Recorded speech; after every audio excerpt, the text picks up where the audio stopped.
సంస్థానంతో ఏర్పాటు చేయబడిన సువార్త వార్తలను బైబిల్ స్కూల్లో చదువుతున్నాము. అది లోకా సువార్త 13వ అధ్యాయం 6 నుండి 12 వరకు. లోకా సువార్త 13వ అధ్యాయం 6 నుండి 12 వరకు.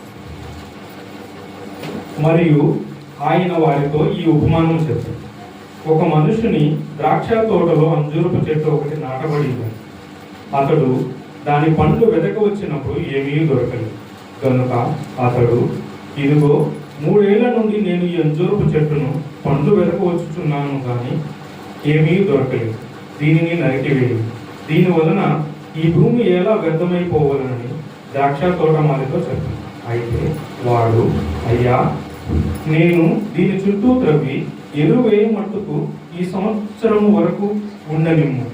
అది ఫలించినా సరే, లేని ఎడల నరికి వేయమని అతనితో చెప్పాడు.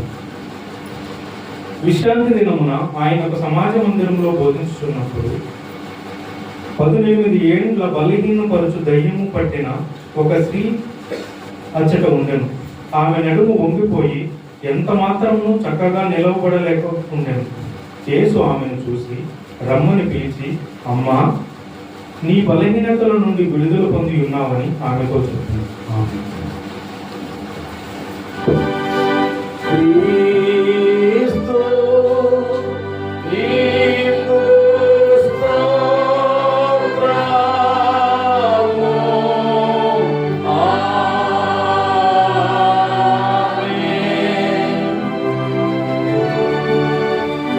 అదే రీతిగా నిలువబడి మన సార్వత్రిక క్రైస్తవ సంఘముతో కూడా కలిసి పరిశుద్ధ విశ్వాస ప్రమాణము త్రియేక దేవుని ఎదుట ఒప్పుకోను.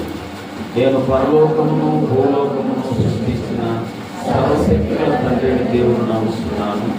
ఆయన ఏకైక కుమారుడును మన ప్రభువునైన యేసుక్రీస్తును నమ్ముతున్నాను.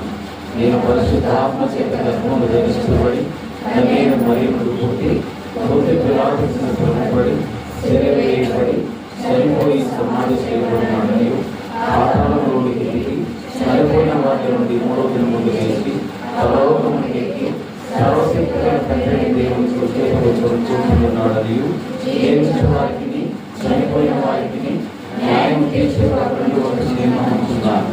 నేను పరిశుద్ధాత్మను నమ్ముతున్నాను. పరిశుద్ధ క్రైస్తవ సంఘమును, పరిశుద్ధ ఐక్యమును, పాప పరిహారమును, శరీర పునరుద్ధారమును, నిత్య జీవనమును నమ్ముతున్నాను. దయచేసి కూర్చోండి.